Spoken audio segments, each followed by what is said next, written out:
அளவற்ற அருளாளனும் நிகரற்ற அன்புடையோனுமாகிய அல்லாஹ்வின் திருப்பெயரால் துவங்குகின்றேன். மனிதர்களுக்கு அவர்களுடைய கணக்கு விசாரணை நாள் நெருங்கிக் கொண்டே வருகிறது. ஆனால் அவர்களோ அதனை புறக்கணித்து பராமுகமாக இருக்கிறார்கள். அவர்களுக்கு அவர்களுடைய ரப்பிடம் இருந்து புதிய நினைவூட்டுதல் வரும்போது அவர்கள் விளையாடியவர்களாக அதை செவிமடுக்கிறார்களே தவிர வேறில்லை. அவர்களுடைய இருதயங்கள் மறுமைக்கு பயனற்றவை பற்றியே எண்ணிக்கொண்டிருக்கும்.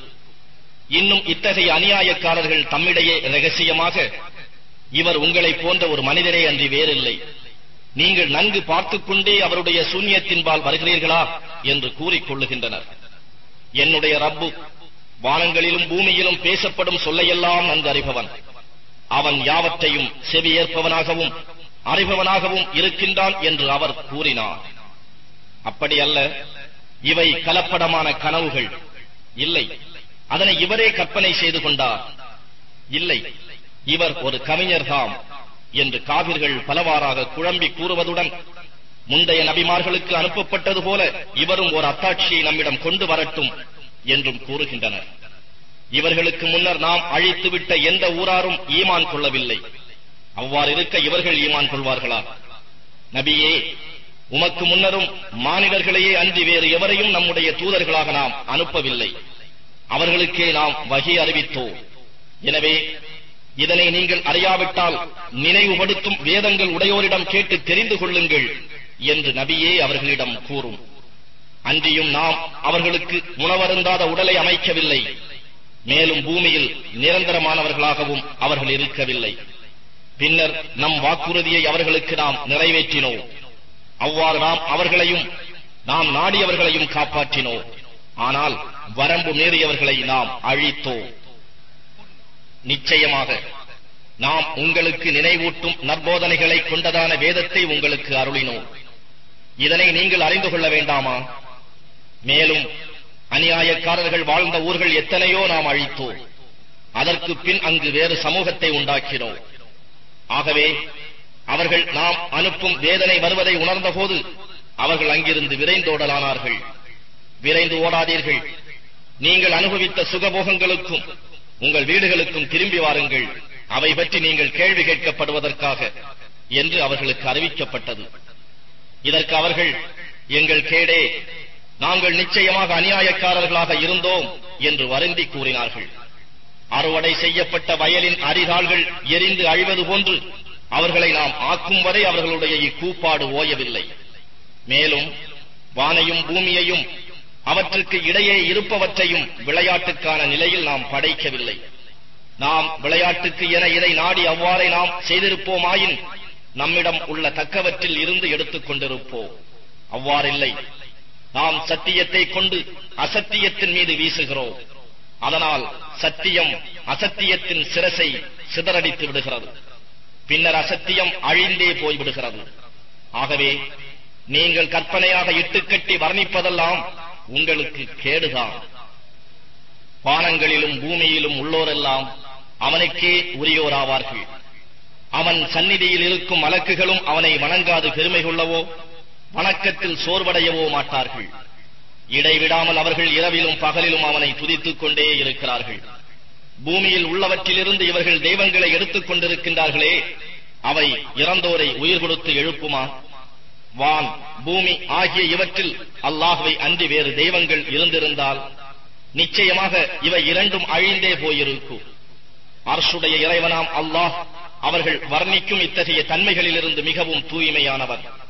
அவன் செய்பவை பற்றி எவரும் அவனை கேட்க முடியாது. ஆனால் அவர்கள்தாம் அவர்கள் செய்யும் செயல்கள் பற்றி கேட்கப்படுவார்கள். அல்லது அவர்கள் அல்லாஹ்வை அன்றி வேறு தெய்வங்களை எடுத்துக் கொண்டிருக்கிறார்களா? நபியே, அப்படியாயின் உங்கள் அத்தாட்சியை நீங்கள் கொண்டு வாருங்கள். இதோ என்னுடன் இருப்பவர்களின் வேதமும் எனக்கு முன்பு இருந்தவர்களின் வேதமும் இருக்கின்றன என்று நபியே நீர் கூறும். ஆனால் அவர்களில் பெரும்பாலோர் சத்தியத்தை அறிந்து கொள்ளவில்லை. ஆகவே அவர்கள் அதை புறக்கணிக்கிறார்கள். நபியே, உமக்கு முன்னர் நாம் அனுப்பிய ஒவ்வொரு தூதரிடமும் நிச்சயமாக வணக்கத்திற்கு உரிய நாயன் என்னை தவிர வேறு எவரும் இல்லை. எனவே என்னையே நீங்கள் வணங்குங்கள் என்று நாம் வஹி அறிவிக்காமல் இல்லை. அவர்கள் அர் ரஹ்மான் ஒரு குமாரனை தனக்கென எடுத்துக் கொண்டிருக்கின்றான் என்று கூறுகிறார்கள். ஆனால் அவனோ மிகவும் தூயவன். அப்படி அல்ல.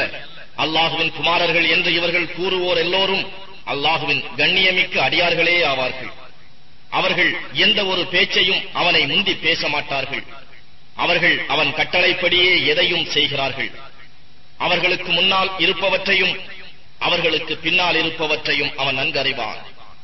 இன்னும் எவரை அவன் பொருந்த ஏற்றுக்கொள்கிறானோ அத்தகையவருக்கன்றி அவர்கள் பரிந்து பேச மாட்டார்கள். இன்னும் அவன்பால் உள்ள அச்சத்தால் நடுங்குபவர்களாகவும் இருக்கிறார்கள். இன்னும் அவர்களில் எவரேனும் அவன் அன்றி நிச்சயமாக நானும் நாயன்தான் என்று கூறுவாரே, ஆனால் அத்தகையவருக்கு நாம் நரகத்தையே கூலியாக கொடுப்போம். இவ்வாறே நாம் அநியாயக்காரர்களுக்கு கூலி கொடுப்போம். நிச்சயமாக வானங்களும் பூமியும் முதலில் இணைந்திருந்தன என்பதையும் இவற்றை நாமே பிரித்து அமைத்தோம் என்பதையும் உயிர் உள்ள ஒவ்வொன்றையும் நாம் தண்ணீரிலிருந்து படைத்தோம் என்பதையும் காபிர்கள் பார்க்கவில்லையா? இவற்றை பார்த்தும் அவர்கள் நம்பிக்கை கொள்ளவில்லையா? இன்னும் இப்பூமி மனிதர்களுடன் ஆடி சாயாமல் இருக்கும் பொருட்டு நாம் அதில் நிலையான மலைகளை அமைத்தோம். அவர்கள் நேரான வழியில் செல்லும் பொருட்டு நாம் விசாலமான பாதைகளையும் அமைத்தோம். இன்னும் வானத்தை நாம் பாதுகாப்பான விதானமாக அமைத்தோம். எனினும் அவர்கள் அவற்றில் உள்ள அத்தாட்சிகளை புறக்கணித்து விடுகிறார்கள்.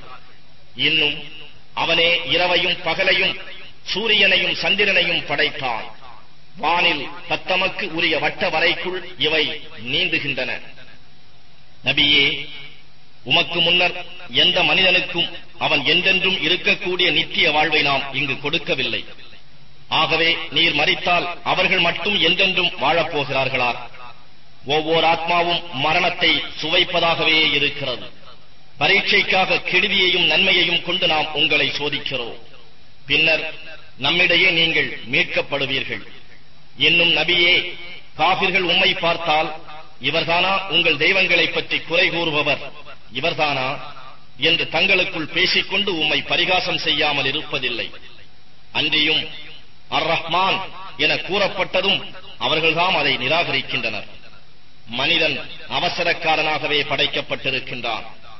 விரைவில் வேதனைக்கான என் அத்தாட்சிகளை உங்களுக்கு காண்பிப்பேன். ஆகவே நீங்கள் அவசரப்படாதீர்கள். ஆனால் நீங்கள் உண்மையாளர்களாக இருப்பின் இந்த வேதனைக்கான வாக்குறுதி எப்பொழுது நிறைவேற்றப்படும் என்று அவர்கள் கேட்கிறார்கள். தம் முகங்களை விட்டும் தம் முதுகுகளை விட்டும் நரக நெருப்பை தடுத்துக் கொள்ள முடியாமலும் எவராலும் உதவி செய்யப்படாமலும் இருப்பார்களே அந்த நேரம்